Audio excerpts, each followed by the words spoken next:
I got so much motherfucking design on right now. Break it down, bring it back, make it clap. I got 3 old thoughts, new guap, wear that thing. Bitches on my line, and you know they come straight. Hold up, what it not, 45, scope it cash like whoa. How you fucking with these hoes up?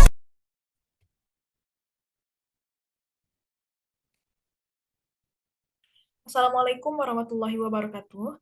Izin memperkenalkan diri, nama saya Reta Damayola dari kelas C10 Manajemen dengan nomor pokok mahasiswa 101211492. Untuk memenuhi tugas evaluasi tengah semester mata kuliah agama Islam, di sini saya akan menyampaikan 2 materi. Materi pertama adalah At-Thariq ila Ma'rifatullah atau cara menuju Ma'rifatullah.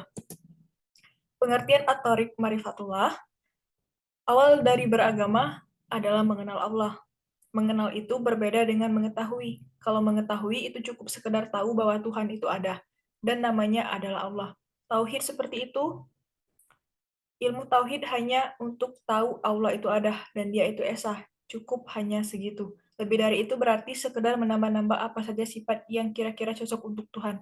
Tauhid itu Tuhan yang tidak hayal dan karang-karang. Perspektual sebisa mungkin rasional. Jalan menuju pengenalan terhadap Allah Subhanahu wa taala. Allah Subhanahu wa taala tidak menampilkan wujud zatnya yang maha hebat di hadapan makhluk-makhluknya secara langsung dan dapat dilihat seperti kita melihat sesama makhluk. Maka segala sesuatu yang tampak dan dapat dilihat dengan mata kepala kita, pasti itu bukan Tuhan.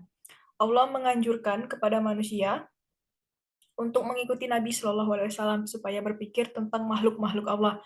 Jangan sekali-sekali berpikir tentang zat Allah.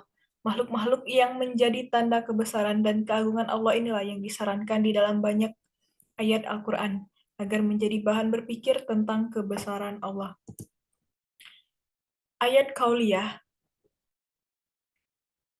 yaitu surat At-Tin ayat 1-5, demi buah tin dan buah zaitun, dan demi bukit Sinai, dan demi kota Mekah ini yang aman, sesungguhnya kami telah menciptakan manusia dalam bentuk yang sebaik-baiknya, kemudian kami kembalikan dia ke tempat yang serendah-rendahnya, yaitu neraka. Adapun keutamaan dari surat At-Tin ayat 1-5, yaitu teguran keras mengenai manusia sebagai makhluk paling istimewa yang pernah diciptakan Allah melampaui segala makhluk, namun berakhir tragis karena dicampakkan ke dalam keadaan paling menyedihkan jika tidak beriman dan enggan beramal soleh. Penegasan bahwa tiada yang melebihi keadilan yang maha adil. Ayat Kauniyah. Ayat Kauniyah merupakan tanda-tanda kebesaran Allah yang bisa dilihat dari fenomena alam untuk mengenal dan menguatkan iman kepada Allah Subhanahu wa taala, guna memenuhi kebutuhan hidup manusia dan menunaikan tugas sebagai khalifah fil ardi. Kami akan memperlihatkan kepada mereka tanda-tanda kekuasaan kami di segala wilayah bumi dan pada diri mereka sendiri, hingga jelas bagi mereka bahwa Al-Quran itu adalah benar. Tiadakah cukup bahwa sesungguhnya Tuhanmu menjadi saksi atas segala sesuatu. Quran Surat 41 ayat 53. Metode Islam dengan nakal dan akal. Islam menghargai nilai akal yang dimiliki manusia karena sarana akal ini manusia mampu berpikir dan memilih antara yang benar atau salah. Walau bagaimanapun, dengan akal semata-mata tanpa panduan dari pencipta, akal pencapaian pemikiran cukup terbatas, apalagi jika dicampurkan dengan unsur hawa nafsu dan prasangka. Gabungan antara kemampuan akal dan panduan ini, penciptanya akan menghasilkan pengenalan yang tepat dan mantap terhadap Allah Subhanahu wa taala menjadi satu apabila kesalahan manusia tidak menggunakan akal untuk berpikir. Membenarkan. Hasil dari berpikir dan meneliti secara terus-menerus mengikuti pedoman-pedoman yang sewajarnya akan mencetuskan rasa kebenaran, kehebatan, dan keagungan Allah. Boleh jadi ia sama dengan firman Allah surat 53 ayat 11, artinya tiadalah hatinya mendustakan, mengingkari apa-apa yang dilihatnya. Hati mula-mula membenarkan dan akur kepada kebijaksanaan Tuhan. Gak menghasilkan Islam. Menurut ajaran Islam, orang yang memiliki keimanan yang kokoh dan yakin terhadap kebenaran rukun iman pasti akan membawanya menjadi orang yang sukses dan berjaya, karena iman itu merupakan daya dorong yang sangat kuat untuk melahirkan tingkah laku dan karakter akhlak yang positif. Jadi keimanan itu sangat penting bagi kita dan potensinya harus kita perkokoh setiap hari dengan ibadah kita. Jika keimanan itu terus kita tingkatkan melalui latihan-latihan ibadah, maka keimanan itu akan menjelma dalam diri kita menjadi sesuatu kekuatan moral yang dahsyat.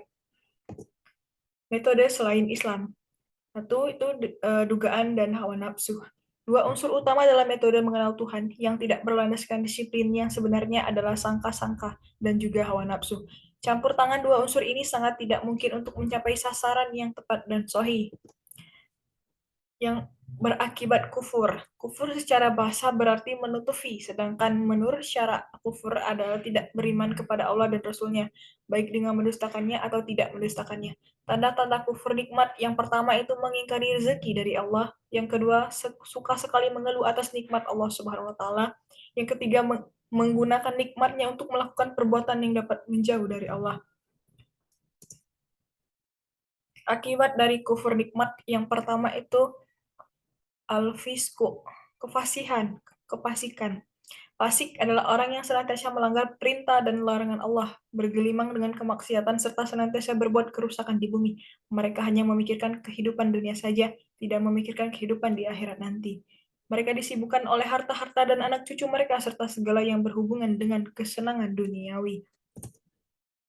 Kedua, al-kibru, kesombongan. Kesombongan merupakan suatu sikap di mana hati seseorang ingkar dan selalu membantah terhadap ayat Allah Ta'ala. Adapun artinya yaitu orang-orang yang memperdebatkan ayat-ayat Allah tanpa alasan yang sampai kepada mereka. Amat besar kemungkaran bagi mereka di sisi Allah dan di sisi orang-orang yang beriman. Demikianlah Allah mengunci hati orang yang sombong dan sewenang-wenang. 3 itu az-zulmu, kezaliman. Dan siapakah yang lebih zalim daripada orang yang telah diperingatkan dengan ayat-ayat Tuhannya, kemudian dia berpaling daripadanya? Sesungguhnya kami akan memberikan pembalasan kepada orang-orang yang pendosa. Surat As-Sajdah ayat 22. Keempat itu al-kizbu, kedustaan. Kedustaan merupakan sikap bohong atau pura-pura dan pengingkaran terhadap ayat-ayat Allah Ta'ala. Hal ini seperti yang dilakukan oleh orang-orang munafik sebagaimana dimuat dalam firman Allah Ta'ala, Maradu Asyubah. Pertama, al-jahlu, kejahilan atau kebodohan, yakni tidak mau memikirkan ayat-ayat Allah Ta'ala, baik ayat-ayat kauliyah yang tersurat dalam Al-Quran maupun ayat-ayat kauniyah yang tersirat di seluruh penjuru alam semesta. Inilah yang menyebabkan terhalangnya manusia dari pengenalan Allah Ta'ala.